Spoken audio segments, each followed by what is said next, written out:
어저께 제가 제 설교 준비를, 말씀 준비를 이렇게 하면서 이렇게 가끔 제가 유튜브를 보는데 유튜브에 우주에 관한 이야기가 이렇게 나왔습니다. 우주, 그렇죠? 코스모스라고 하는 우주를, 우주가 얼마나 큰가, 얼마나 광대한가 하는 것을 짤막한 20분짜리 동영상을 좀 보면서 참 나는 과연 누구인가 하는 생각을 다시 한번 하게 되었습니다. 그리고 이렇게 측량할 수도 없고 감히 알 수도 없죠. 제가 여러분에게 우주가 어떤 것인지, 우주의 크기가 어떤 것인지 저 같은 자는 설명을 할 수도 없고, 아마 천문학자들도 어저께도 유튜브를 통해서 어떤 연예인 같은데 이렇게 쭉 하면서 얘기를 하고 설명을 하는데 그게 바른 설명인가 하는 생각이 들기도 하고, 알면 얼마나 아나 이런 생각이 들기도 해요. 여러분 1900년대 초중반까지도 우주가 얼마나 크냐라고 하는 것을 얘기할 때 사실 천문학자들이 우주를 우리가 속해 있는 은하 있죠? 우리 은하라고 알죠? 은하계 정도, 은하계가 우주다라고 이렇게 생각을 했다고 해요. 그 정도로 생각을 했는데 지금 이제 100년도 채 되지 않는 이 시점에 그런 은하들이 우주 안에 1000억 개가 이상 있다고 하잖아요. 천문학자들의 말에 의하면 1000억 개가 이상 있다고 해요. 그러면 또 앞으로 100년 후에 혹은 50년 후에 훨씬 더 과학이 발전해서 우주의 크기를 또 더 정확하게 가늠하게 될 텐데, 그때는 우주의 크기가 얼마나 더 확장되어질까, 또 우주의 신비가 어떤 것일까 하는 생각을 하게 됩니다. 여러분 어떠십니까? 시편 8편에 의하면 하나님의 손가락 하나만으로 그 우주를 창조하셨다고 해요. 그 모든 별들과 해와 달과 이 모든 것들을 하나님 말씀 하나만으로, 또 손가락 하나만으로 창조되었다, 이렇게 말을 합니다. 저는 여러분 한 두 가지 정도 좀 생각이 드는 것은 뭐냐면, 첫 번째는 우리가 하나님을 믿는다고 하지만 너무 적은 믿음을 가지고 사실은 이렇게 나와서 예배를 드리고 있다, 이 생각이 들어요. 그러니까 거의 사실은 하나님에 대한 믿음, 하나님을 아는 지식, 그러니까 믿음이라고 하는 것은 지식을 바탕으로 하는 것인데, 하나님이 어떤 분이신가라고 하는 이 하나님에 대한 지식을 거의 모른 채 그 하나님을 예배하기 위해서 여기 앉아 있다. 그래서 그 하나님을 향한 태도나 자세나 예배드리는 이런 것들이 사실은 굉장히 불경건하죠. 불의하고 하죠. 그런 생각이 좀 들었고, 두 번째로는 그럼에도 불구하고 우리가 그 하나님을 믿을 수 있다, 믿어진다라고 하는 사실이 굉장히 놀랍다 하는 생각이 들었어요. 여러분 신앙의 깊이는, 신앙의 출발도 그렇지만 신앙의 깊이는 그 하나님을 얼마나 아느냐 하는 것으로 가늠한다, 이렇게 말씀을 드릴 수가 있습니다. 정말로 우주 만물을 지으신 그 하나님을 여러분이 1억만 분의 1만이라고 여러분이 진실로 안다고 한다면 우리의 예배가, 혹은 우리의 삶이, 혹은 우리의 신앙이 완전히 달라질 것이라고 생각해요. 거의 혁명적으로 달라질 것이라고 생각을 합니다. 이런 우리를 멸시치 아니하시고, 이런 믿음 없고 이런 자격 없는 우리를 멸시치 아니하시고 사랑하실 뿐만 아니라 그 아들 독생자까지도 우리에게 주셨다. 이게 저는 잘 믿어지지가 않는데, 이런 믿음이 우리에게 있어져서 우리의 삶이 정말 혁명적으로 변할 수 있는 저와 여러분이 되었으면 좋겠습니다. 오늘 선포되는 이 말씀 또한 제가 감히 이 말씀을 어떻게 전하겠습니까? 정말 이 말씀이 하나님 말씀이라고 한다면 제가 얼마나 알겠어요?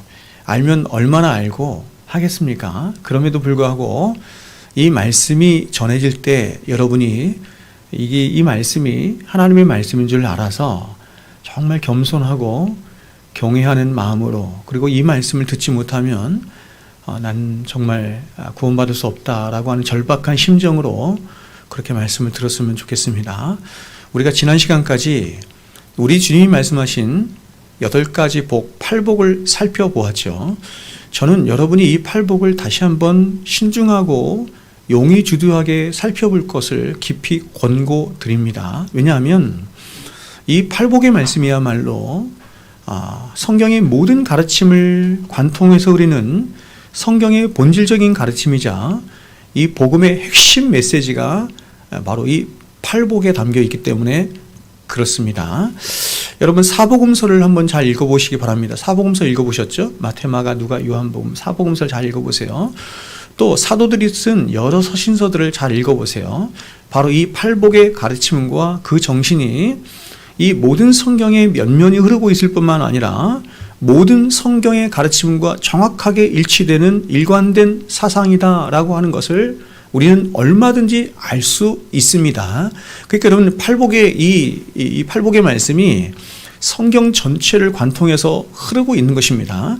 그래서 저는 이 팔복을 마무리하는 이 시점에서 다시 한번 마지막으로 여러분과 함께 이 팔복의 전체적인 구조와 내용을 간단하게 요약해서 살펴보므로 생명이 담긴 이 팔복 앞에 우리 스스로 우리의 영혼을 다시 한번 점검하고 되돌아볼 수 있었으면 좋겠습니다.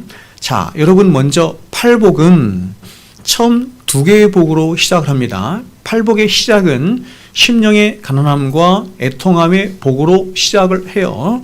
그리고 이 마음의 가난함과 애통함의 복은 하나님 나라, 즉 천국 백성이 되기 위한 가장 절대적인 모든 사람들의 선제적인 조건이자 시작이 바로 이 두 가지 복이다, 이렇게 말씀을 드릴 수 있습니다. 다시 말해서 이 말은 우리가 천국 백성이 되기 위해서는 우리 안에 있는 어떤 문제, 혹 다시 말하면 죄의 문제가 해결되지 않고는 천국 백성이 될 수 없는데, 바로 이 죄의 문제에 대해서 우리의 영혼이 자각하기 시작하고, 그래서 그 죄에 대해서 아파하고 통회하며 애통하기 시작하는 것이 바로 이 두 가지 복인데, 심령의 가난함과 애통함의 복인 거예요. 이 말은 다시 말해서 이 두 가지 복은 바로 자기 자신의 진짜 실체를 하나님 앞에서 본 결과 그런 자신의 진짜 실체인 부패와 무능, 그리고 그로 인한 형벌과 심판의 처지에 놓인 자신의 진짜 실존으로 인해서 하나님 앞에서 아파하고 통회할 뿐만 아니라 더 나아가서 그런 자신으로부터 건져내어지기를 원하는 영혼의 깊은 내면의 부르짖음이자 영혼의 탄식이 바로 이 두 가지예요. 심령의 가난함과 애통입니다. 그래서 이 두 가지 복을 경험한 자는 이제 세 번째 복인 온유함의 복으로 나가는 것이죠. 이 온유함의 복은 철저하게 부패하고 무능한 자신의 진짜 실체를 깨달은 자가 이제 자신은 하나님과 사람들 앞에 어떤 것도 자랑하거나 내세울 것이 없는 자라는 것을 진실로 알아서 갖게 되는, 바로 자기 자신을 향한 사형선고와 같은 어떤 심령이자 반대로 하나님을 향한 무한한 신뢰의 마음, 하나님을 향한 무한한 신뢰의 마음을 다른 말로 제가 여러분에게 수백 번 말씀드린 것처럼 절대 의존의 마음이라고 해요. 하나님이 인간을 창조하셨을 때 하나님과 인간이 같기를 원하셨던, 하나님께서 인간에게 정해주셨던 그 상태인데 절대 의존의 마음이 온유한 마음인 거예요. 그러니까 온유한 마음은 두 가지죠. 하나는 뭐냐면 나 자신을 향해서, 또 하나는 하나님을 향해서 갖는 마음이요. 나 자신을 향해서는 어떤 마음이라고요? 사형 선고를 내리는 것입니다. 나 자신에 대해서 절대 신뢰하지 않는 마음이고, 두 번째 하나님을 향해서는 절대 의존의 마음을 갖는, 이 두 가지 마음을 한마디로 뭐라고 하냐면 온유한 마음이다, 이렇게 말을 하는 겁니다. 그래서 이렇게 온유한 마음을 가진 자는 자신 안에 있는 하나님을 향한 그 절대 의존의 마음으로 하나님을 향해서 배고프게 되겠죠. 하나님을 향한 갈망의 마음을 갖겠죠. 그것이 바로 팔복의 8가지 복의 이 분수령이 되는 네 번째 복인 의에 줄이고 목마름의 복이에요. 그래서 이 네 번째 복에서 드디어 신자는 하나님이 그리스도 예수 안에서 주신 그 의, 우리의 영혼을 채울 수 있는, 궁극적으로 채울 수 있는 그 의로 말미암아 영혼의 배부름과 영혼의 채움을 네 번째 복에서 경험하게 되는 것입니다. 그리고 바로 이때부터 신자는 그렇게 채워진 자신 안에 있는 그 의 때문에 혹은 의로 인하여 세상과 혹은 다른 사람들 향해서 자신을 향해서도 마찬가지인데 긍휼한 마음을 갖게 되고 청결한 마음을 갖게 되며 그리고 화평케 하는 자로 살고 싶은 마음을 갖게 되는 것이죠. 그리고 이제 우리가 지난 시간에 살펴본 것처럼 다시 그 의 때문에 혹은 의를 위하여 더 적극적으로 세상으로부터 핍박과 박해를 받는 삶을 살게 될 뿐만 아니라 더 나아가서 자신에게 의를 전가해 주신 주님으로부터 일평생을 쫓기고 추격을 당하는 삶을 살게 되죠. 일평생 주님으로부터 쫓기고 추격당하는 삶을 살게 되면 분명히 자신 안에서 어떤 것이 일어나냐면 자기 부인의 삶이 동반된다 이렇게 말하는 것이죠.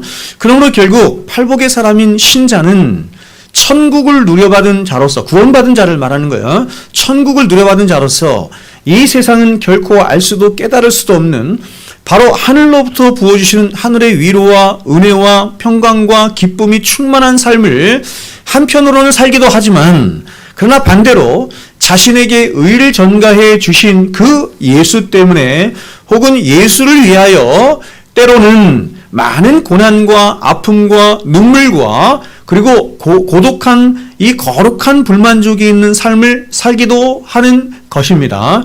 그리스도인은 굉장히 고독한 거예요.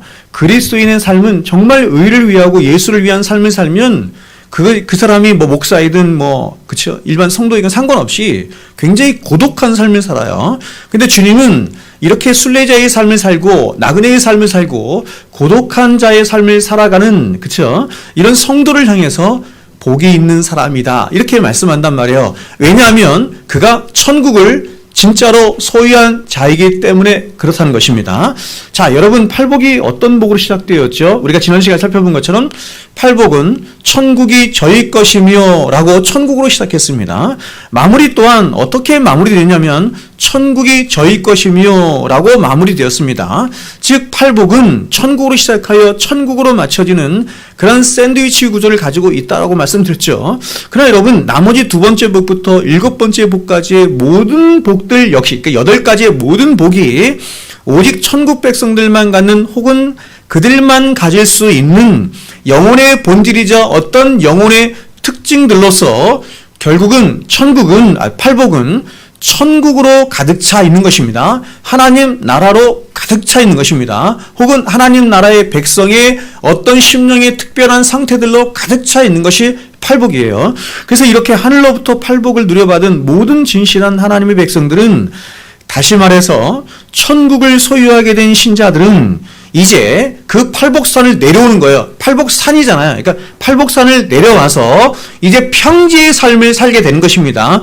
평지의 삶, 즉 신자가 살아내야 할 이 땅에서의 삶이에요. 그러니까 여러분 어떤 신학자들이 얘기하는 것처럼 산상수훈 5장, 6장, 7장의 삶이 평지의 삶인데 이 삶은 우리가 천국에 갔을 때만 살아가는 삶이다. 이렇게만 그것은 틀린 말이에요. 그것이 아니라 천국을 경험한 그렇죠? 하나님 앞에서 거룩하신 하나님을 만남으로 애통함과 의에 줄이고 목마름과 정결함과 화평케 하는 그 복을 받은 자가 이제 자신의 실제적인 삶에서 평지의 삶을 살게 되는 것이 마태복음 5장, 6장, 7장에 나와 있는 산상수훈의 삶인 것입니다. 그 삶으로 이제 내려가는 것이죠. 근데 이러한 신자의 평지에서의 모든 삶의 현실들 가운데 자, 우리는 이제는 천국 백성으로서 이 땅을 살아가죠. 이 땅을 살아가는데 그런 신자가 살아가는 삶의 모든 현실들 가운데 우리 주님이 말씀하시는 가장 첫 번째 신자의 삶의 현실이자 그 모습이 뭐냐면 바로 우리가 읽은 마태복음 5장 11절과 12절에 나타난 삶의 모습이라는 것입니다. 자, 그렇다면 하늘로부터 팔복을 누려받은 그런 참된 신자가 갖는 이 신자된 삶, 신자된 자가 갖는 가장 중요한 이 세상과 관계하는 세상 속에서의 신자가 갖는 삶의 가장 중요한 특징이 뭡니까? 이에 대해서 주님이 이렇게 말씀하신 거예요. 11절 12절이죠. 오늘 나로 말미암아 너희를 욕하고 박해하고 거짓으로 너희를 거슬러 모든 악한 말을 할 때에는 너희에게 복이 있나니 기뻐하고 즐거워하라. 하늘에서 너희의 상이 큼이라. 너희 전에 있던 선지자들도 이같이 박해하였느니라.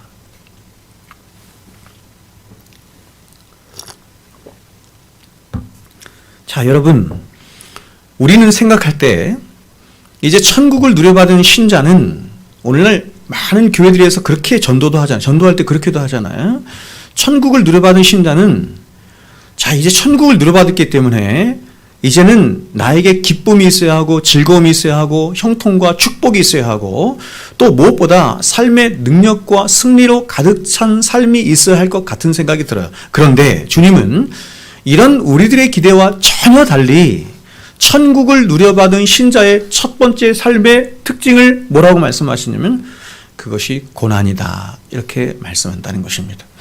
자, 여러분 어떤 사람들은 이 11절과 12절의 말씀이 팔복의 8번째 복에 대한 말씀과 너무나 닮았죠. 그렇기 때문에 이 말씀은 다른 말씀이 아니라 8번째 복에 대한 부연 설명이다. 이렇게 말하는 신학자들도 있습니다. 그러나 여러분 성경을 연구하는 대부분의 성경학자들은 그렇게 보지 않습니다. 앞서 제가 살펴보았던 것처럼 팔복은 10절에서 끝나는 것입니다. 인칭도 달라요. 10절에서 딱 끝나고 오늘 우리가 읽은 11절과 12절은 팔복 전체에 대한 확장된 설명이자 어떻게 보면 팔복 전체를 말씀하시고 나서 그것에 대한 결론으로서 주시는 말씀이 11절과 12절이다. 이렇게 설명할 수 있습니다. 그러므로 이런 차원에서 오늘 본문을 해석한다면 천국을 누려받은 자가 살게 되는 이 땅에서의 삶을 한마디로 요약하면 그게 뭐냐? 그것이 고난이다. 이렇게 말을 하는 거예요. 천국을 누려받은 자가 이 땅에서 사는 삶은 굉장히 다양하잖아요. 굉장히 다양할 것입니다. 그런 다양한 삶의 특징들을 열거해 놓은 게 뭐라고요? 산상수훈 5장, 6장, 7장이 말씀이라고요. 근데 그런 모든 그런 신자가 이 땅에 살아가는 모든 삶을 한마디로 요약해서 말하면 그게 뭐냐? 이렇게 얘기할 때 그것이 고난이다. 이렇게 말하는 것입니다. 자, 여러분, 산상수훈 이제 제가 산상수훈을 살펴보기로 했어요. 산상수훈 5장, 6장, 7장이 신자의 삶이에요. 여러분, 그럼 신자의 삶을 다른 말로 말하면 뭐라고 말할 수 있어요? 여러분, 신자는 어떤 자이고 신자는 어떤 삶을 살아가는 자예요? 신자는 그리스도를 닮은 자이고 그리스도를 닮아가고 그리스도를 따라가고 그리스도를 추구하고 그리스도를 추종하는 자입니다. 맞죠? 그러니까 여러분 산상수훈 5장, 6장, 7장은 다른 것이 아니라 그리스도를 따라가는 자 혹은 그리스도를 추종하는 자의 삶이 어떠한가라고 하는 것을 보여주는 것인데 그런 산상수훈 5장, 6장, 7장에 이런 그리스도의 삶의 특징을 한마디로 요약해서 말하면 그게 뭐냐? 고난이다. 이렇게 말을 하는 거예요.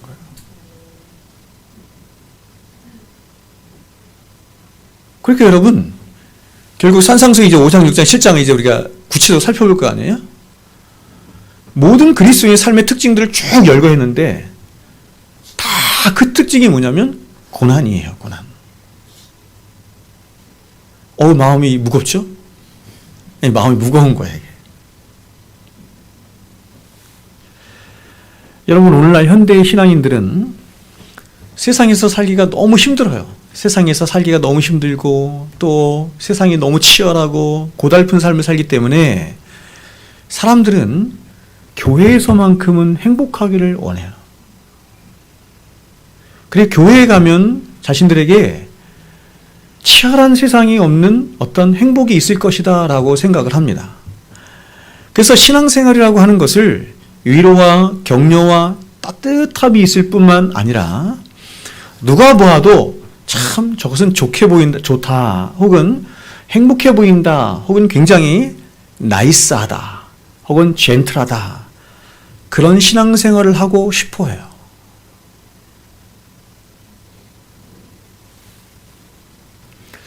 여러분 오늘날 이 복음주의권 안에 있는 대부분의 사람들이 신앙생활하는 모습과 혹은 역사 속에 나타난 성경과 역사 속에 나타난 그리스도의 삶을 이렇게 비교하면 굉장히 다르잖아요.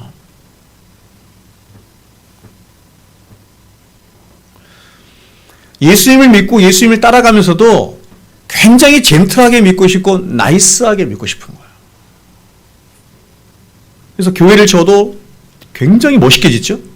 중세교회 때부터 그랬지만 굉장히 멋있게 짓고 내부 인테리어를 하든 뭐를 하든 다 그렇지 않습니까? 설교 내용도 마찬가지고 모든 순서도 다 마찬가지고 포커스가 어디 있어요? 사람에게 있어요. 어떻게 하면 사람을 즐겁게 해주고 사람을 행복하게 해줄까? 어떻게 하면 사람들이 필요로 하는 세상에서 고통받고 세상에서 힘들어하고 세상에서 어려워하는 사람들에게 어떻게 하면 저들의 심령을 위로하고 저들이 원하는 것들을 제공해 줄까 하는 것이 현대의 신앙인들과 현대의 교회들이 가지고 있는 중요한 관점이에요. 마찬가지로 그들이 따르고 싶어하고 쫓고 싶어하고 또 배우고 싶어하는 신앙의 멘토들, 목사들이겠죠? 신앙의 멘토들 역시 교회 안에서는 말할 것도 없고 세상 사람들까지 많은 존경과 칭찬과 인정을 받는 사람이었으면 해요. 그래서 우리 교회 목사님은 반듯한 박사학위도 좀 있었으면 좋겠고, 그렇죠? 많은 사람들에게 인정받고 존경받고 또 칭찬받는 사람이었으면 좋겠어요. 여러분, 저는 이러한 생각이 전혀 잘못된 생각이다 이렇게 말씀을 드리고 싶지는 않아요. 왜냐하면 우리 신앙생활에는 일면 그러한 면도 없지 않아 있기 때문입니다.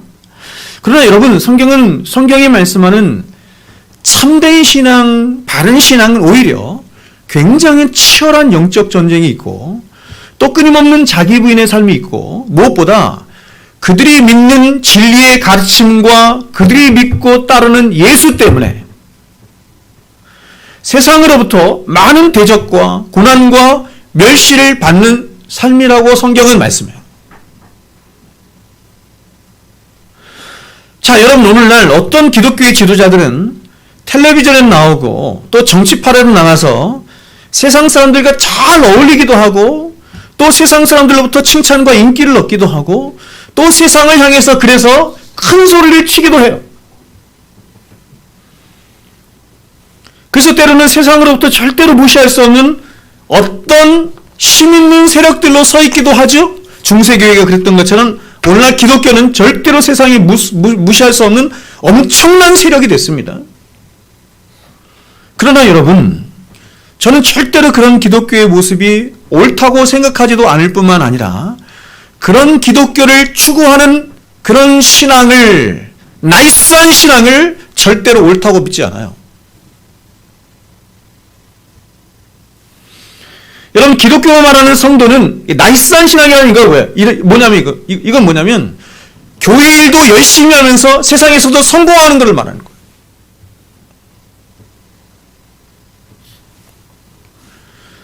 여러분, 기독교가 말하는 성도는 이 세상을 두 나라 백성으로 살아가요. 두 나라 백성으로 살아가기 때문에 자신이 발을 딛고 살아가는 이 세상과 이 세상 나라를 절대로 무시하거나 외면하지 않아요.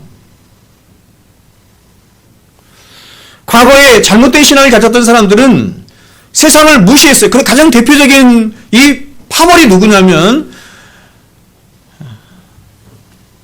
굉장히 많았는데 그 중에 가장 대표적인 파벌이 누구냐면 종교개혁 당시에 그 침례교 누굽니까? 그렇죠. 제세례파. 큰일 나서 내가 생각이 안 나요. 제세례파. 그러니까 이 사람들은 세상 나라를 부정했어요. 세상 권세도 부정하고. 잘못된 겁니다. 성도는 비록 하늘나라 백성인 것이 너무나 분명한 사실이지만 그러나 그러한 성도 역시 이 땅을 사랑하는 동안 이 땅의 시민으로 살아가요. 이 땅의 시민으로서 그 정체성을 가지고 늘 세상 속에서 세상 사람들과 함께 살아가요. 그러니까 기독교는 항상 시장의 종교이지 세상 속의 종교이지 산에 들어가서 수도원주의처럼 그렇게 살아간다. 이게 성경이 지지하는 게 아니라는 겁니다. 그러므로 여러분 신자는 항상 어느 한쪽으로 치우침이 없이 두 나라 백성으로서의 바른 정체성을 지니고 살아가야 돼요. 그러니까 우리는 두 나라 백성으로 살아가요. 하나님 나라의 백성이기도 하고 이 나라 백성이기도 해요. 두 나라 백성으로서의 균형이에요. 그러나 그럼에도 불구하고 성도는 본질적으로, 자, 제가 본질적으로 말했죠. 본질적으로는 이 땅을 어떻게 살아가냐면 두 나라 백성으로 살아가지만 이방인처럼 나그네처럼 살아가요. 왜냐하면 본질적으로 우리는 우리의 시민권은 하늘에 있기 때문에. 아멘이시죠? 아멘. 그렇게 성도는 이 세상과 절대로 이 세상 속에 살아감에도 불구하고 이 세상과 절대로 친구가 되어 살아가지도 않을 뿐만 아니라 그런 세상을 절대로 탐하지도 사랑하지도 않아요. 아니, 오히려 성도는 이 세상에서 그들이 믿고 따르는 그 진리 때문에 이 세상 사람들과 전혀 다른 가치관과 인생관과 역사관을 가지고 살아가는 것이고, 또 그러한 이유 때문에 때로는 자신들과 다른 그리스도인들 향해서 핍박을 가하기도 하고 조롱을 가하기도 하고 왕따를 시키기도 하는 것입니다. 여러분, 예수 믿는 것 때문에 왕따 당해보셨어요? 예수 믿는 것 때문에 왕따 당해보셨어요? 저는 굉장히 많이 당했어요. 예수 믿는다고 하는 사람들 사이에서도 왕따를 당한 적이 많습니다. 예수 믿지 않는 사람들은 말할 것도 없고 예수 믿는 사람들 안에서도 그 진리 때문에 왕따를 당한 적이 많아요. 그러므로 여러분, 만일 성도라고 하는 자가 이 세상과 벗하며 살아가는 것이 너무나 친숙하고 너무나 자연스러울 뿐만 아니라 또 그러한 삶이 너무나 좋게 여긴다고 마음속에서 그렇게 생각해 둔다면 그는 깊은 세속의 죄에 빠졌거나 혹은 중생한 성도가 아닐 수도 있어요. 이 사람은 세상이 너무 좋다. 그러면 깊은 세속의 죄에 빠졌거나 혹은 중생한 성도가 아닐 가능성이 있습니다. 제가 지난 시간에도 여러분에게 디오코어 말씀을 드렸죠. 가장 힘들고 어려운 그리스도인이 받는 박해의 가장 본질적인 핵심이 뭐라고 그랬어요? 자기 부인이라고 그랬잖아요. 한편으로는 세상을 자꾸 추구하고 세상을 사랑하고 싶은 마음이에요.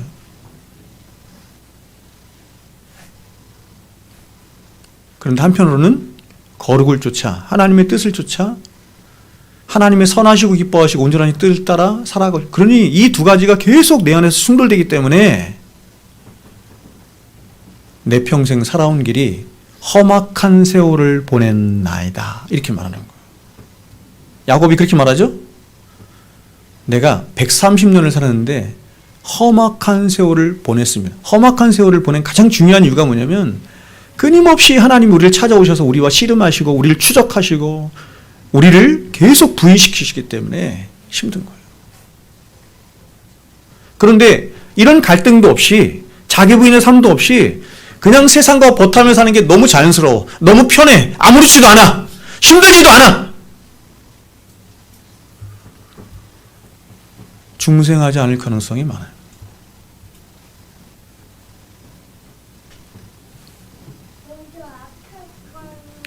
그럼 이유가 뭡니까? 그것은 이 세상은 신자된 우리들과 절대로 하나가 되거나 친구가 될 수 없는 이유가 뭐냐면 그 세상이 바로 우리의 구주가 되시고 주가 되신 예수를 십자가에 못 박아 죽인 장본인이기 때문에 그렇습니다. 여러분, 예수를 누가 죽였어요? 세상이 죽였어요. 세상이 모든 세상에 연합하여, 성경은 이렇게도 말하죠. 여러분, 예수에게 땅땅땅 판결을 내린 사람이 누구죠? 십자가에 누구죠? 본디오 빌라도. 자, 이 본디오 빌라도는 불쌍한 사람이래. 사도신경을 할 때마다 이름이 나와. 본디오 빌라도가 헤롯이라고 하는 분봉왕이죠, 그렇죠? 지역 왕이었는데 분봉왕 헤롯과 본디오 빌라도가 사이가 좋았던 적이 한 번도 없었어요. 그런데 성경은 이렇게 말하죠. 예수를 십자가에 못 박는 일에 둘이 하나가 되었더라. 온 세상이 똘똘 하나로 뭉쳐서 예수를 죽이기로 혈안이 되어 있는 것입니다. 그것이 이 세상입니다. 그러면 여러분, 우리가 예수를 믿고 우리가 예수를 사랑한다고 하면서 그 예수를 십자가에 못 박아 죽인 이 세상과 어떻게 버탈 수 있으며 그 세상을 어떻게 사랑할 수 있다는 말입니까? 말이 안 되는 거죠.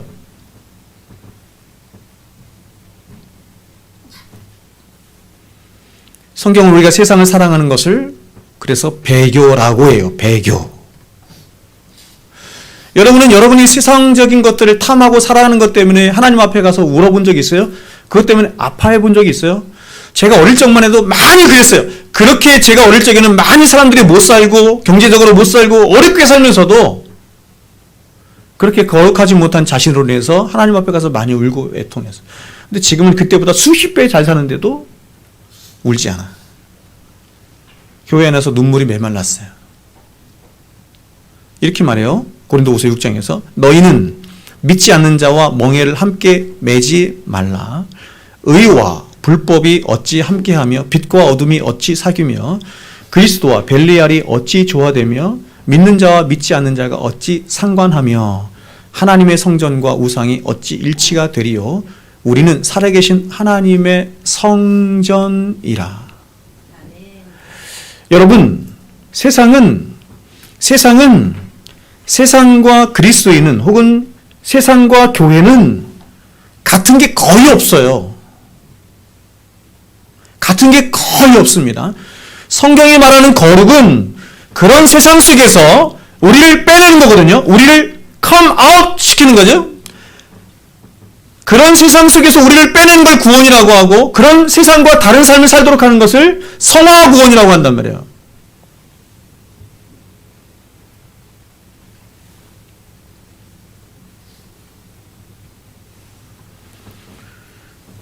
또 우리는 살아계신 하나님을 믿고 그 하나님을 섬기며 그 하나님의 말씀을 따라 살아가는 것을 우리의 양식으로 삼아 살아가는 자들이에요. 하지만 이 쌍은 어떠냐면 이 쌍은 하나님이 없다 하는 것을 거의 운명처럼 여기는 세상이자 그 하나님을 이 쌍으로부터 끊임없이 쫓아내고 있는 세상이에요. 이 세상의 왕이 누구예요? 성경은 이 세상의 왕이 누구라고 말해요? 공중권세 잡은 자를 누구라고 말해요? 마귀입니다. 마귀. 이 세상의 주인이 누구냐면 마귀예요. 하나님의 마귀에게 세상 권세를 잠시 허용하시고 맡기셨어요. 그러면 세상에 그토록 미워하고 세상의 원수처럼 여기는 바로 하나님에게 속한 신자라고 하는 자들이 세상과 버타며 사는 것을 아무렇지도 않게 여기고 세상을 사랑하며 살아가는 것을 기쁘게 여기는 것은 절대로 불가능한 거예요. 사랑하지 않는다 이런 말이 아니라 사랑할 수 없다는 얘기가 아니라 만약에 이런 신자가 거룩하게 구별된 신자가 세상을 사랑하게 되면 신자는 분명히 자신 안에 있는 의로 말미암아 아파하고 애통하게 돼 있어요. 그게 신자의 가장 중요한 특징이에요.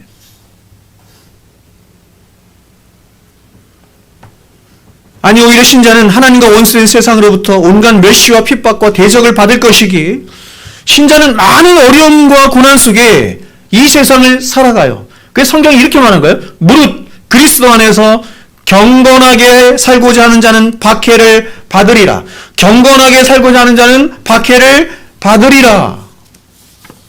자, 여러분 한번 생각해 보세요. 경건하게 사는 게 좋은 거예요, 나쁜 거예요? 좋은 거잖아요. 국어사전적인 의미를 한번 생각해 보세요. 경건하게 사는 것은 굉장히 좋은 거죠. 그래서 우리가 경건하게 살고 착하게 살고자 할 때 세상은 반드시 이런 우리를 칭찬해주고 높여주어야 하는 것이 마땅해요.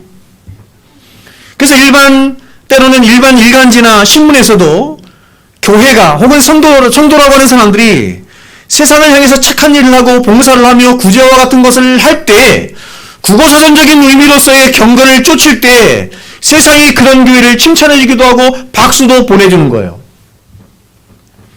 근데 바울의 신자가 그리스도 안에서 경건을 추구하면 추구할수록 오히려 놀랍게도 이런 우리들의 생각과 전혀 달리 세상은 그런 신자들을 칭찬은커녕 핍박을 한다는 것입니다. 이상하잖아요. 그럼 성경이 틀린 것입니까? 뭐가 잘못된 것입니까? 그것은 성경이 말씀하는 경건의 의미와 사람들이 생각하는 경건의 의미가 다르기 때문이에요. 성경이 말씀하는 선의 의미와 세상 사람들이 말하는 선의 의미가 이 세상의 사람들이 서로 합의하여 만들어낸 선악 구조 속에 갖는 선의 의미가 다르기 때문이에요. 그러면 성경이 말씀하는 경건은 뭐냐? 성경이 말씀하는 경건의 진의는 뭐냐? 그것은 이것입니다. 오직 예수만 높이고 예수만 따라가고 예수만 사랑하는 것을 경건이라.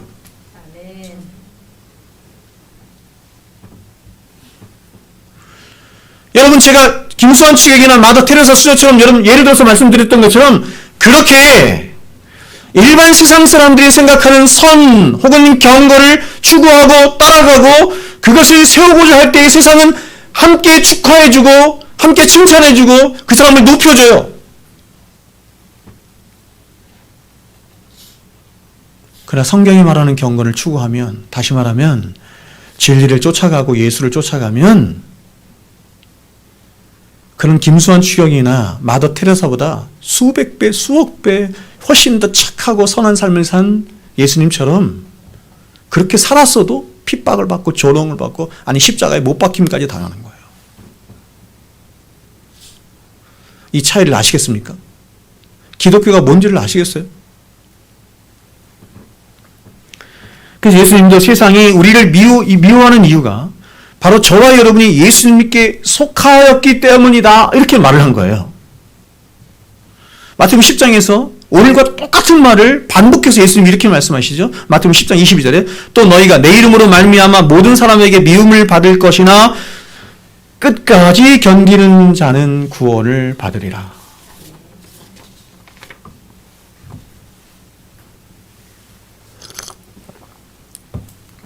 저는 제 자신을 이렇게 들여다볼 때 지금도 그런데 제가 구원받을 자신이 하나도 없어요. 저라는 인간을 아무리 살펴보고 또 살펴봐도 저라는 인간이 구원을 받을 것이라는 생각도 할 수도 없고 자신도 없어요.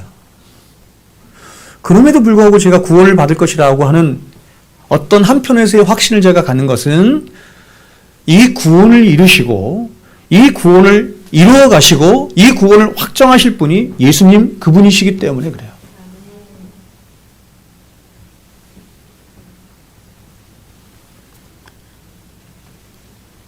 제가 여러분에게 누굽니까? 발람 얘기 여러분 많이 했죠? 발람 얘기했던 것처럼 그 사람은 선지자였고 선지자의 일을 했어요. 자신은 거룩한 죽음을 갖기를 원한다라고 말할 정도로 그렇게 일평생 살았던 사람임에도 불구하고 구원 못 받았어요. 하나님 앞에 어떻게 불같이 쓰임을 받다가 언제 하나님 앞에 버림을 받을지 모르는 우리 인간 스스로는 어떻게 할 수 없는 우리 자신을 그렇게 나약하고 폐악하고 한 그런 본질을 가진 존재가 우리 인간이라는 것입니다. 자, 여러분, 팔복의 사람의 원형이자 모범은 우리 주님이십니다. 예수님이세요. 즉 주님은 33년간의 당신의 모든 생애를 완전한 팔복의 사람으로 살다 가셨습니다. 따라서 우리는 예수님을 닮아가는 것만큼 팔복의 사람도 될 수 있는 것입니다. 그렇다면 여러분, 주님은 이 세상을 어떻게 살다 가셨습니까? 그분은 가난한 자와 고아와 과부의 친구가 되어주셨고 언제나 정의의 편에 서셨으며 무엇보다 무지한 인생들에게 진리를 가르쳐 주셨고 가장 중요한 천국 복음을 가르쳐 주셨습니다. 예수 그리스도 그분은 마치 자신에게 속한 모든 것이 다른 사람들을 위해 있는 것처럼 그렇게 자신을 위하여 한 번도 사시지 않고 자신에게 있는 모든 것을 다 다른 사람들을 위해서 희생하며 내어주시는 삶을 살다가 가셨습니다. 그런데 여러분, 너무 놀랍게도 이런 주님이 과연 무엇을 잘못했다고 세상이 그분을 미워한다는 말입니까? 어떻게 예수님을 바라와 함께 세울 수가 있습니까? 예수님은 어떻게 그 극악한 사형, 그쵸? 형장인 십자가로 끌고 갈 수 있는 것입니까? 왜 세상은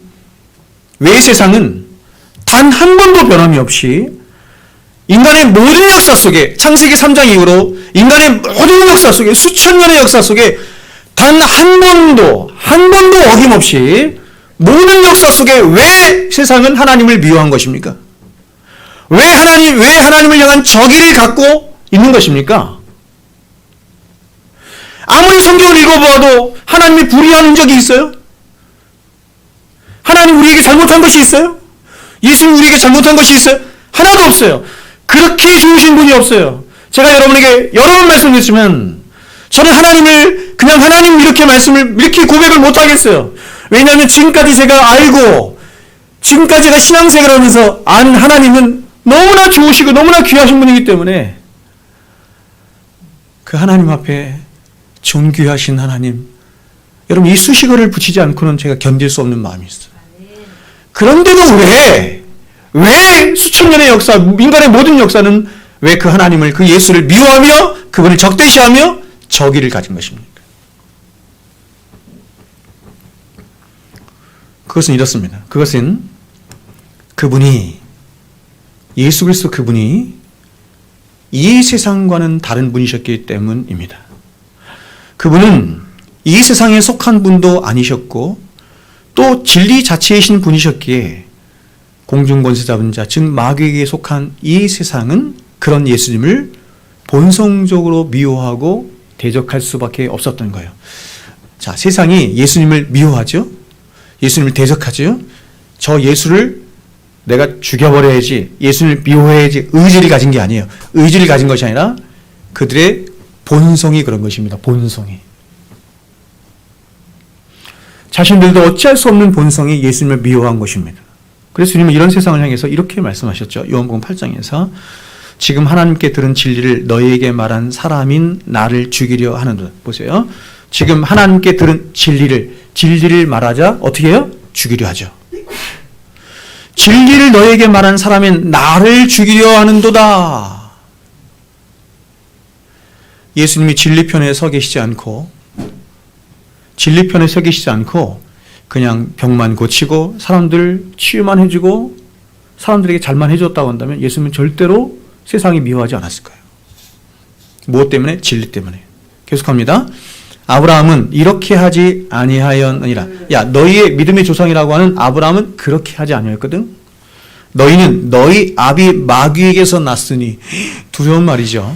너희는 너희 아비 마귀에게서 났으니 너희 아비의 욕심대로 너희도 행하고자 하는도다. 그는 처음부터 살인한 자요 진리가 그 속에 없으므로 진리에 서지 못하고 거짓말을 할 때마다 제 것으로 말하나니 이는 그가 거짓말쟁이요 거짓의 아비가 되었습니다.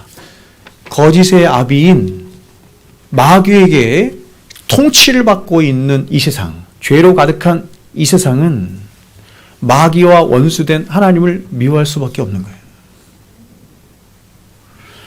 여러분, 마귀에게 속한 이 세상의 악한 자들은 예수 그리스도의 그 거룩하신 성품을 보면서 하나님의 무서운 심판을 처음으로 본 거예요. 여러분, 예수 그리스도의 성품은 하나님의 영광을 나타내는 통로인데 예수 그리스도의 성품은 거룩하신 하나님의 성품으로 하나님의 공의가 어떤 것인지를 나타낸 것입니다. 그러므로 그런 예수 그리스도의 성품이 나타난 하나님의 공의를 통해서 하나님의 무서운 심판을 본 겁니다.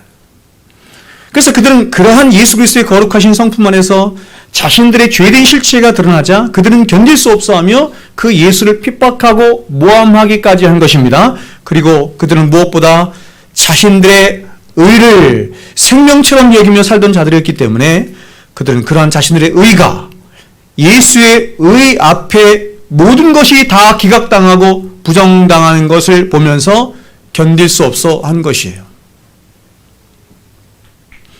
자, 그렇다면 여러분, 그렇게 하나님이신 예수 앞에서 자신의 죄된 실체가 다 드러나고 자신들의 의가 다 거짓된 의라는 것이 드러났다고 한다면, 그래서 자신들은 하나님 앞에 심판받을 수 없는 존재라는 사실이 밝히 드러났다고 한다면, 쉽게 말하면 이런 것이죠. 진리의 말씀, 선포된 진리의 말씀을 통해서 내가 죄인이라는 사실과 나의 의라고 하는 것이 얼마나 거짓된 의라고 하는 것이 드러났다고 한다면 어떻게 해야 돼요?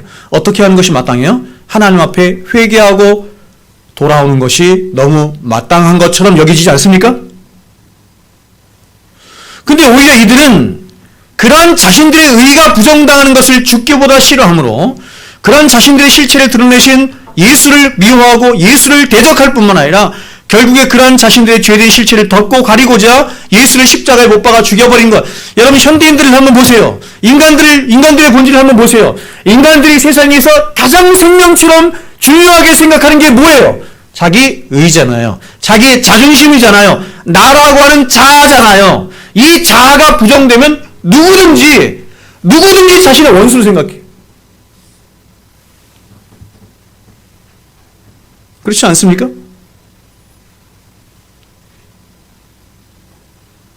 근데 이러한 인간의 실체를 정확하게 드러내시면서 너희는 가장 부패한 자요. 영원히 죽을 수밖에 없는 자요. 너희들이 지금까지 쌓아온 모든 의는 다 더러운 옷과 같을 뿐이야 라고 예수님이 오셔서 선포하자 그들은 예수님을 원수처럼 생각하며 예수를 죽여버린 것입니다.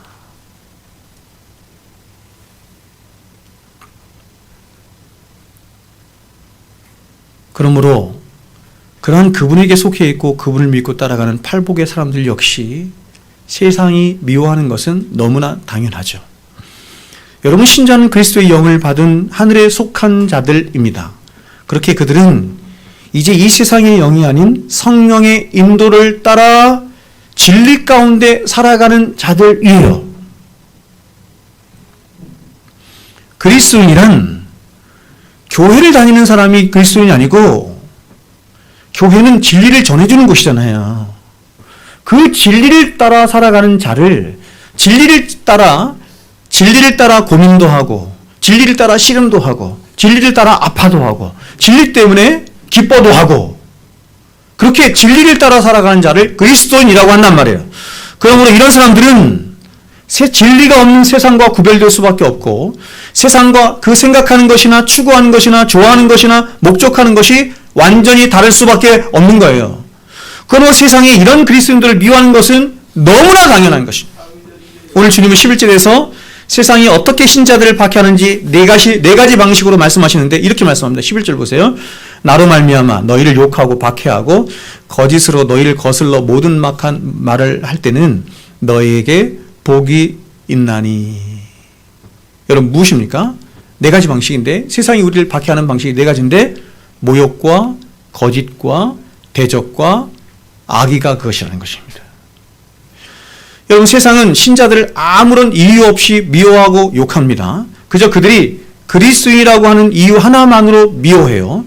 이 세상에 그토록 많은 기독교 안티 사이트가 있는 이유가 여기 있습니다. 그리고 때로 세상은 부당한 모욕과 수치스러운 비난을 동원하여 그리스도인들을 박해하기도 합니다. 자, 여러분 우리가 죄가 있어 욕을 당하고 고난을 당한다면 그것은 너무나 당연한 일일 뿐만 아니라 어떤 면에서 그리스도인으로서의 굉장히 수치스러운 일이에요. 하지만 우리에게 죄가 있지도 않은데도 세상에 만일 우리가 단지 그리스도인이라고 하는 이유 하나만으로 우리를 미워한다고 한다면 그리고 무엇보다 선을 행하기 때문에 우리를 미워하고 대적하고 싫어한다고 한다면 그것은 성경이 뭐라고 얘기하냐면 아름다운 것이다 이렇게 말을 해요. 제가 한번 읽어드릴게요. 베드로전서 2장에 죄가 있어 매를 맞고 참으면 무슨 칭찬이 있으리요. 그러나 선을 행함으로 고난을 받고 참으면 이는 하나님 앞에 아름다우니라. 여러분 여기서 선을 행함으로라고 하는 말은 그야말로 사람들 보기에 착한 일을 한다 혹은 선한 일을 한다라는 의미가 아니죠. 바로 선이신 주님을 따라가고 그분을 쫓고 그분을 닮아가려고 애쓴다는 말이에요. 근데 그렇게 산 결과 예수를 쫓고 예수를 따라가고 예수를 추구한 결과가 뭐냐면 영광이고 축복이고 성공이고 승리가 아니라 오히려 세상으로부터 공격을 당하고 미움을 당하고 멸시와 조롱을 당하더라 이렇게 말하는 거예요. 그러므로 신자된 저와 여러분이 받는 박해는 절대로 정당한 것이 되어서는 안 됩니다. 우리의 죄와 우리의 잘못으로 인해서 받는 박해가 되어서는 안 됩니다.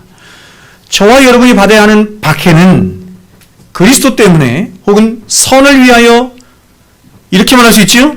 이유 없이 까닭 없이 억울하게 당하는 박해여야 하는 것이에요.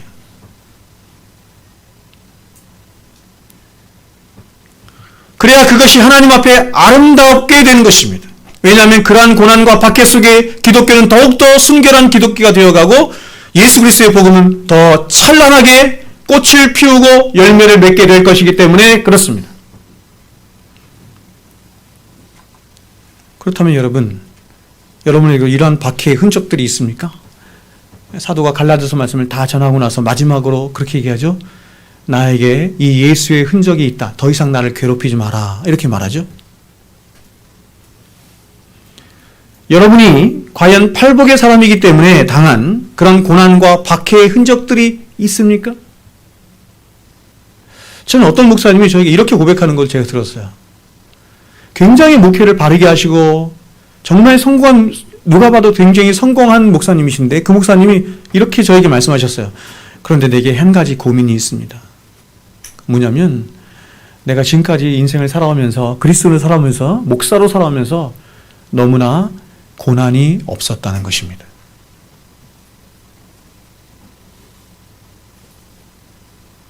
여러분, 저는 진실한 고백이라고 생각해요. 성도의 진실한 고백이라고 생각해요.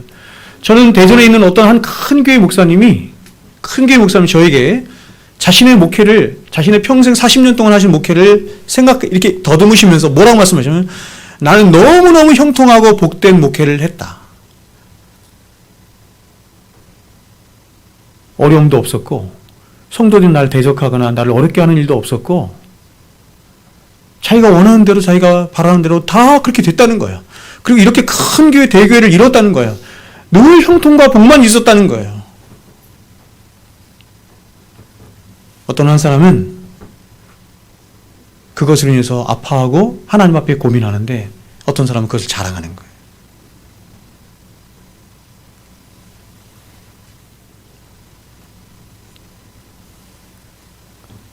여러분, 저와 여러분에게 예수를 믿는다는 그 이유로, 그리고 그분을 전한다는 이유로, 그리고 그분을 닮아간다는 이유로 세상으로부터 미움을 받고 고난을 받을 수 있다고 한다면 그 고난이 우리를 얼마나 영광스럽게 할까 하는 생각을 합니다. 왜냐하면 예수 그리스도의 피로 값주고 사신받은 우리는 그러한 고난이 더하면 더할수록 우리는 하나님의 품으로 더욱 파고 들어갈 것이고, 핍박이 더하면 더할수록 우리는 예수 십자가를 더욱더 굳게 붙들 것이기 때문에 그렇죠. 경험합니까? 여러분, 저는 정말 수없이 경험했습니다. 살아가면서.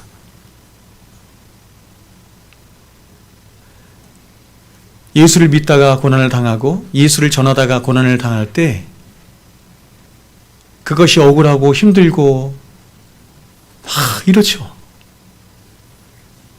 근데 이런 나를 어디로 끌고 가냐면 하나님이 더 예수의 품으로 나아가서 그 예수만 붙들게 하고 십자가만 붙들게 하는 곳으로 나가는 거예요. 그래서 주님이 선을 행함으로 고난을 받고 참는 것이 결국 우리로 하여금 더욱 주님을 붙들게 하고 그분을 더욱더 닮아가도록 하는 그런 일이 되기 때문에 그 고난이 하나님 앞에서 아름다운 것이다, 이렇게 말한 거예요. 고난 자체가 혹은 고난받는 자체가 아름다운 것이 아니라 고난을 통과하여 서 있는 우리를, 고난을 통과하여 서 있을 우리를 하나님이 바라보시면서 그것이 고난을 통과하는 너희가 아름답다, 이렇게 말씀하시는 거예요. 그러므로 여러분, 경건한 자에게 고난과 박해는 하나님이 주신 귀한 선물입니다. 그래서 야고보 사도는 우리들에게 이렇게 말했습니다. 내 형제들아, 너희가 여러 가지 시험을 당하거든 온전히 기쁘게 여기라. 시험을 당하거든 온전히 기쁘게 여기라. 왜냐하면 이유가 이렇게 나와요. 이는 너희의 믿음의 시련이 인내를 만들어낸 줄 압니다. 성도에게 믿음의 시련, 그냥 시련이 아니죠. 믿음으로 말미암은 시련인 걸 말하는 거예요. 믿음의 시련이 뭘 만들어내요? 인내를 만들어내는 줄 지난 시간에 살펴봤죠? 로마서 5장? 알미라. 그러니까 여러분 이게 아는 게 굉장히 중요한 거예요. 알지 못하고 고난만 오면 진리가 없고 아는 지식이 없으면 아니 하나님이 왜 이러시나 이래요. 아니 왜 나에게 이런 고난이 와야 되는 거야? 이렇게 방황하게 되는 거예요. 지식이 있어야 되죠. 이어서 이렇게 말합니다. 인내를 온전히 이루라. 이는 너희로 온전하고 구비하여 조금도 부족함이 없게 하려 함이라. 고난의 목적이 뭐냐면 온전하고 구비하여 조금도 부족함이 없는 그리스도의 신부가 되게 하려 함이라.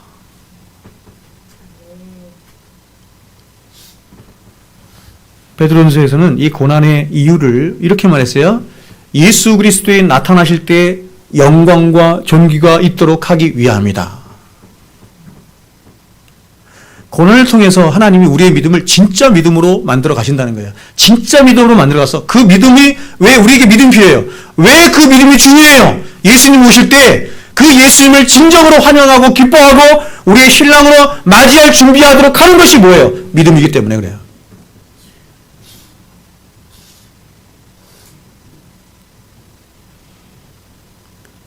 여러분 이 세상을 예수님과 하나도 안 친하게 지내다가 안 친하게 지냈다는 것은 뭐냐면 믿음으로 안 살았다는 얘기예요. 이 세상을 너무나 예수님과 안 친해. 굉장히 낯설어. 그렇게 살다가 나중에 파루시아 때 예수님 오실 때 그분 여러분 신랑이라고 기쁨을 맞이할 수 있겠어요? 낯설어서 믿음이 없는데 신랑 맞을 등불이 없는데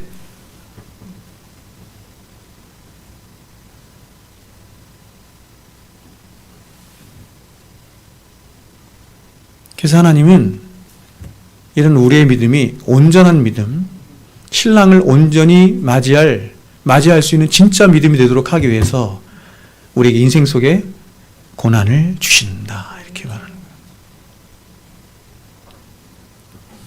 근데 여러분 주님은 팔복의 사람들이 받을 상급을 말씀하시면서 앞서간 전에 있던 선지자들에 대해서 말씀해요. 12절 보세요. 기뻐하고 즐거워하라. 하늘에서 너희의 상이 큼이라. 너희 전에 있던 선지자들도 이같이 박해하였느니라. 자, 여러분 선지자는 어떤 사람이냐면 선지자는 구약시대에 하나님으로부터 부르심을 받아서 이스라엘 백성들에게 하나님의 말씀을 전하여 주는 자예요. 그들은 오직 한 가지 소원이자 갈망이 있다고 한다면 그것은 바로 하나님의 백성이라고 하는 이스라엘 백성들이 하나님과 바른 관계를 맺고 그래서 하나님을 경외하며 하나님의 뜻을 이루며 살기를 바라는 것이에요. 이것이 이들은 오직 이 한 가지 목적 때문에 자신들이 존재한다고 믿었고 그래서 그들은 그렇게 하나님과 올바른 관계를 맺도록 해주는 하나님의 말씀, 유일한 수단이 하나님 말씀인데 그 말씀을 생명처럼 여겼을 뿐만 아니라 그 말씀을 백성들에게 가르치고 전하는 것을 자신의 사명이자 운명처럼 여겼어요. 이게 선지자예요. 그래서 이들은 자신이 전하는 말씀을 백성들이 잘 듣고 순종하며 순종할 때는 그들도 함께 기뻐했지만 그렇지 않고 말씀을 듣지 않고 불순종할 때는 이들은 한없는 아픔과 고통을 느꼈던 거예요. 그럼 여러분 선지자들이 기뻐할 때가 많았을 것 같아요? 고통과 아픔과 눈물 흘렸을 때가 많았을 것 같아요? 후자가 훨씬 많은 거예요. 안 듣거든요. 하나님의 말씀을 듣지 않고 불순종하는 것은 곧 패망과 멸망의 길을 선택하는 것임을 아는데 그런 길을 선택하는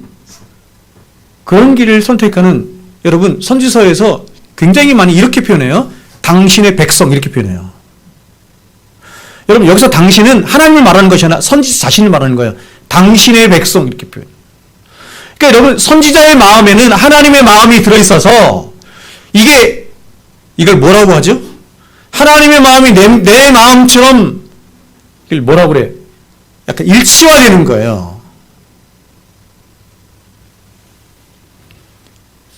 그래서 이스라엘 백성들이 하나님의 말씀에 순종하지 않을 때는 그들의 마음은 찢어지게 아팠던 것입니다. 그래서 눈물의 선지자라 불리는 예레미야는 그렇게 하나님을 떠나 불순종 가운데 있는 이스라엘 백성 중에서 이렇게 노래한 거예요. 그 예레미야 애가예요. 예레미야 애가에서 이렇게 노래해요. 예레미야 애가 1장 16절에서 이로 말미암아 내가 운이 내 눈에 눈물이 물같이 흘러내림이요. 불순종하여 하나님 앞에 심판을 받는 이스라엘 백성을 보면서 그로 말미암아 내가 운이 내 눈에 눈물이 물같이 흘러내림이요. 나를 위로하여 내 생명을 회복시켜줄 자가 멀리 떠났음이로다. 원수들이 이김에 내 자녀들이 외롭도다. 2장 12절입니다. 내 눈이 눈물이 상하며 내 창자가 끊어지며 내 간이 땅에 쏟아졌으니 이는 딸 내 백성이 패망하여 어린 자녀와 젖 먹는 아이들이 성읍길에서 기절함이로다. 여러분, 이렇게 하나님 보내신 선지자들의 모든 선지자들은 오직 하나님의 마음 그 하나만을 가슴에 품은 채 이스라엘 백성을 향해서 돌아오라라는 끝없는 이 불같은 회개의 외침과 그들 때문에 흘리는 눈물로 가득한 삶을 산 자들이 선지자예요. 그 선지자에게는 두 가지가 요구되는 거죠. 크게 두 가지가 요구되는 거예요. 하나는 뭐예요? 하나님의 진리의 말씀을 선명하게 전할 수 있는 진리의 말씀이 그 안에 있는가 하는 것입니다. 첫 번째. 두 번째는 뭐냐면 백성들을 향한 눈물이 있는가 하는 거예요. 목자의 마음이 있는가 하는 것이에요.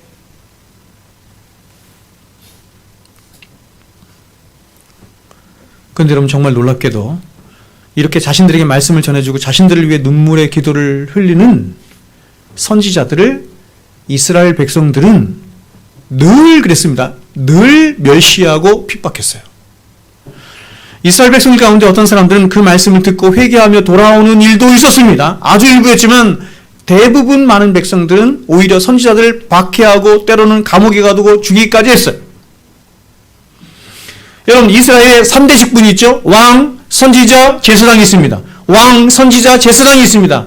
똑같은 하나님이 보내신, 하나님이 기름 부어 세우신 직분인데 이 세 가지 직분 중에서 홀로 독야청청하게 외롭고 힘들고 고난으로 가득한 직분이 뭐냐? 선지자예요. 하나님의 말씀을 전하는 선지자. 선지서를 읽어보세요. 어느 선지서를 읽어보세요. 선지자들이 백성들에게 대접을 받았다, 백성들에게 칭찬을 받았다, 존경을 받았다, 사랑을 받았다, 그런 거 없어요.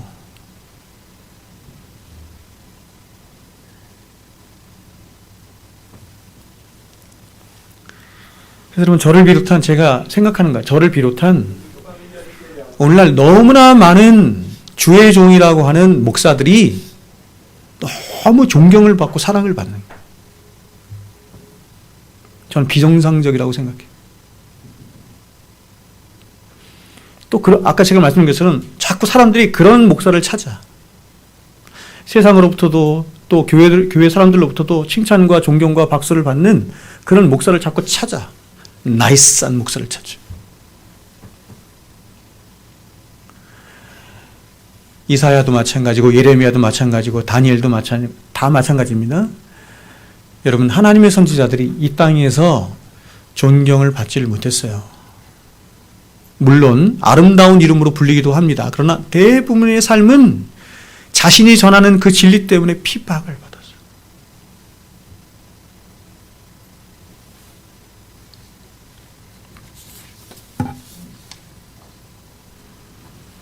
그래서 이스라엘 모든 역사 속에서 이스라엘 백성들이 이렇게 선지자들 핍박하고 박해하는 것은 마치 그들의 가문 속에 흐르는 피처럼 혹은 운명처럼 그렇게 늘 그들의 피 속에서 흘렀던 것입니다. 그래서 예수님도 선지자들의 그 피할 수 없는 운명 같은 삶을 이렇게 말씀하셨어요. 마태복음 23장에. 그러므로 의인 아벨의 피로부터 성전과 제단 사이에서 너희가 죽인 바가라의 아들 사가라의 피까지 땅 위에서 흘린 의로운 피가 다 너희에게 돌아감이라. 그 이유가 무엇입니까? 그렇다면 그것은 선지자들이 늘 자신들의 죄를 지적하며 자신들의 본성을 거스르는 말씀만을 했기 때문입니다. 그래서 하나님의 말씀을 전하도록 부르심 받은 선지자들은 하나님이 전하신 그 말씀으로 인해서 늘 외로울 수밖에 없었고 고통과 눈물에 얼룩진 삶을 살 수밖에 없었던 것입니다. 예레미야는 이렇게 말합니다. 예레미야 20장에 제가 한번 읽어드릴게요. 예레미야 20장입니다. 우리가 너무나 잘 아는 말씀인데 한번 보십시오. 예레미야 20장 7절부터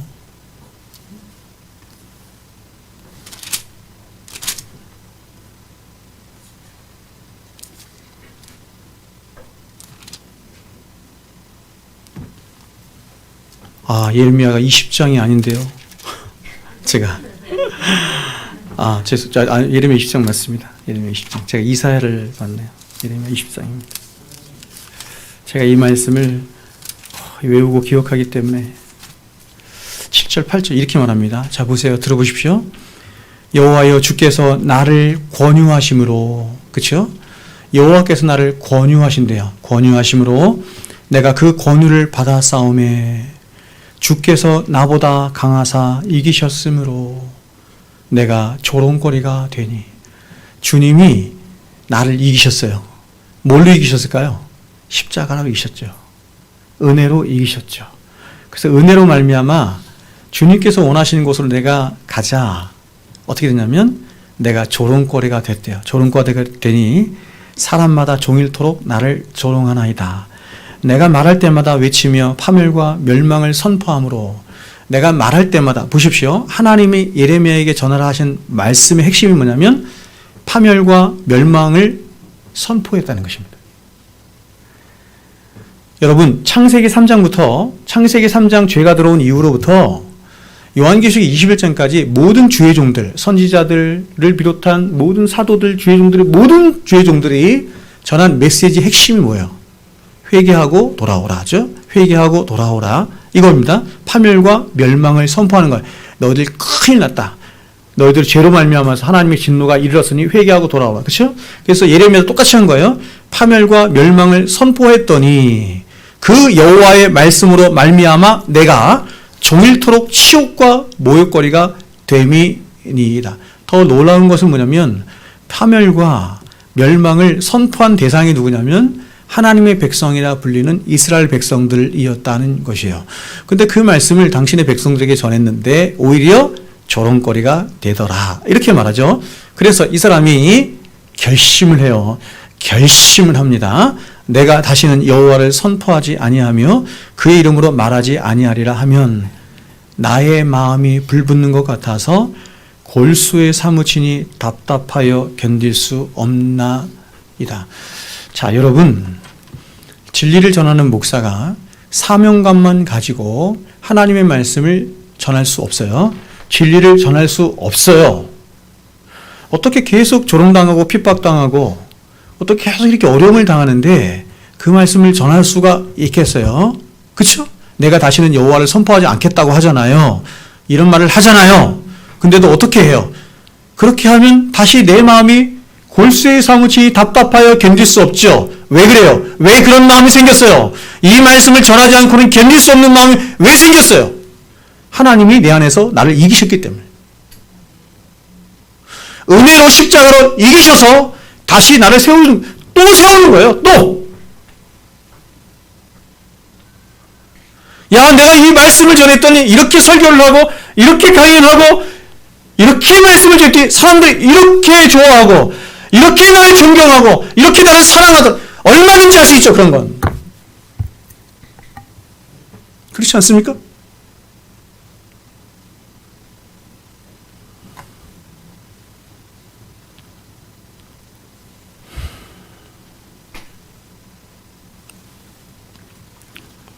그 세상은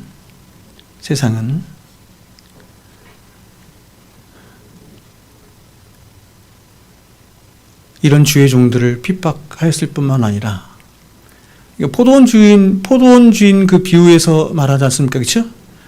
어떤 선한 포도원 주인이 먼 나라 타국으로 간 거예요. 하나님을 말하는 겁니다. 포도원 주인은, 그렇죠? 타국으로 가면서 자신의 종들에게 자신의 땅을 맡겼어요. 근데 이 땅을 맡겼다는 것 자체가 은혜예요. 왜냐하면 이 사람들은 일할 거리가 없고 아무것도 없는데 이 사람들에게 땅을 맡겨서 소작을 할 수 있도록 한 거잖아요. 그래서 이제 수확할 때가 돼서 당신의 종을 보냈습니다. 종을 보냈어요. 이거 수확의 결산을 보기 위해서 종을 그 종이 누구죠? 선지자를 말하는 거예요. 주의 종들을 선지자를 보냈는데 이 사람들이, 이 소작농을 하는 사람들이 욕심이 생긴 거죠. 이 세상은 내 세상이야.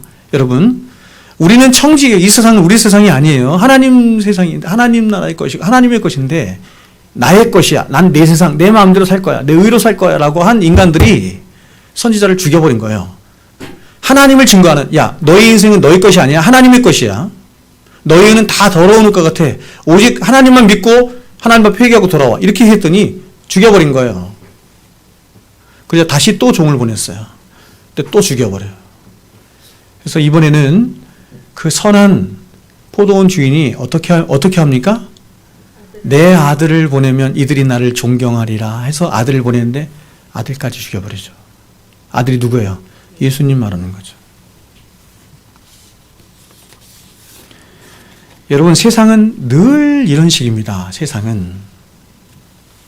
그러나 그렇게 십자가에서 죽어버린 예수는 그 죽음을 이기시고 다시 3일 만에 부활하셔서 저와 여러분의 영원한 구주시요 주가 되신 것입니다.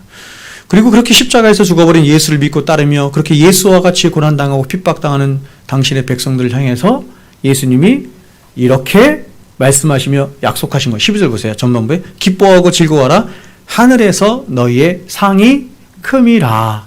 자, 여러분, 주님은 때로 이 세상에서 주님 때문에 고난당하고 핍박당하는 우리들에게 기뻐하래요. 왜냐하면 그것은 하늘에서 우리의 상이 클 것이기 때문이에요. 하나님은 우리의 진정한 기쁨과 즐거움의 그 이유를 땅에서 찾지 말고 하늘에서 찾아야 한다. 이렇게 말하는 거예요. 그러므로 여러분, 자, 말씀 결론입니다. 그러므로 저는 여러분 이 시대에 진짜 저는 그 예수님 말씀이 너무너무 많이 생각이 나요. 마지막 때 예수님이 이렇게 말씀하시잖아요. 야, 정말 믿음을 보기가 힘들다. 정말 너에게 믿음이 있느냐 이 물으시죠. 믿음이 있어야 되는 거예요. 믿음이 있어야 우리의 어둡던 문이 열려 썩고 부패함이 없어질 이 땅의 것들이 아닌 절대로 썩지 않고 부패하지 않고 도둑질 당하지 않을 바로 우리에게 약속된 하늘의 것들을 보고 즐거워함으로 봐야죠. 천국은 이상 속에서 있어지면 안 되는 거야. 천국이 여기 있다 저기 있다 하지 마라. 너희 안에 있느니라. 우리 안에 있는 천국을 보지 못하고 경험하지 못하는데 어떻게 보지 못한 천국을 소망할 수 있어요? 그래서 성령을 뭐라고 말하면 성경이 보증하신다 이렇게 말해요. 보증하신다. 보증한다라고 하는 것은 맛배기로 보여준다 이런 뜻이에요. 천국을 맛배기로 보여준다. 맛배기로 보면서 야, 천국이 이렇게 좋은 것이구나.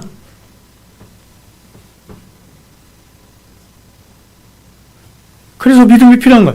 믿음이 있어야 천국이 우리 안에, 이 죄악된 세상을 살아가는 우리 안에 천국이 임하면서 그 천국을 보고 경험함으로 야, 그 영원한 천국을 내가 가야 되겠구나. 그 천국을 소망하는 일이 있겠죠.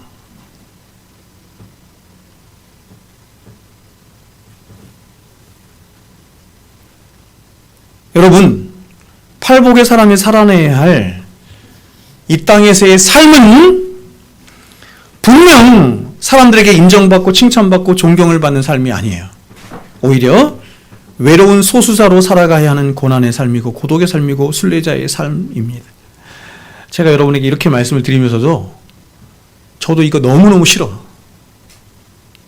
저도 너무너무 싫어요. 제가 이 고독한 삶을 굉장히 여러 번 살아봤는데 정말 죽기보다 싫어요. 그러나 여러분, 이러한 순례자의 삶에 우리 주님이 주시는 진정한 평화가 있고 위로가 있고 주님이 약속하신 하늘의 상급과 영생에 관한 약속들이 있는 것입니다. 전통적으로 이렇게 얘기했습니다. 교회를 배에 비유할 때 전통적으로 우리 믿음의 사람들은, 선조들은 이렇게 얘기를 했어요. 유람선을 타고 여행하는 것이 아니라 전투선을 타고 하늘 본향을 향하여 가는 것입니다. 이게 전통적인 견해예요. 여러분 어떻습니까? 오늘날 너무나 많은 사람들이 유람선을 타고 그렇게 믿음 생활을 하듯 신앙의 어떤 항해를 하듯 하니까 우리의 믿음은 그것이 아니라 성경이 계속 우리의 이 신앙의 걸 전투라고 하잖아요. 싸움이라고 하잖아요. 전투선을 타고 하는 것이죠. 그래서 이 땅의 교회를 밀리턴트 처치 이렇게 불렀어요. 밀리턴트 처치, 전투하는 교회 이렇게 불렀단 말이에요. 근데 이 전투하는 교회가 너무 싫은 거죠. 전쟁하는 교회가 너무 싫은 거예요. 고난받는 것이 너무 싫은 거예요. 그래서 제가 최근에 어떤 목사한테 그 얘기 들어서 뭐라 하냐면 이렇게 얘기하더라고요. 타협을 본 거예요. 타협. 타협을 봐서 뭐라 하냐면 이 땅의 교회는 항공모함 같은 교회입니다. 이렇게 얘기하더라고요. 항공모함은 어떻게 해요? 전투하죠. 근데 전투함에도 불구하고 항공모함 안에는 뭐가 있어요? 먹고 마시고 즐겁고 그 다 있죠. 참 놀랍다. 제가 생각했어요. 제가 그 얘기 들으면 참 놀랍다. 우리 노예 목사가 그 얘기 하더라고요. 큰 교회 목사. 그래서 참 놀랍다. 네, 그랬어요. 그러니까 이런 식으로 변질시키는 거예요. 이런 식으로 사람들과 타협하는 거예요. 바라기는 여러분, 우리 중에 단 한 사람도 탈락함이 없이, 예? 정말 단 한 사람도 탈락함이 없이, 제가 소원하는 바는 그거 딱 하나입니다. 단 한 사람도 탈락함이 없이 모두가 다 이 팔복의 사람이 되어서 하나님이 약속하신 그 천국에 다 이를 수 있었으면 좋겠습니다. 우리 지혜도, 우리 영원이도, 우리 이준이도, 에? 가장 먼저 가실 것 같은 우리 어머니도, 저와 여러분 모두가 진짜 이 팔복의 사람이 되었으면 좋겠습니다. 기도하겠습니다.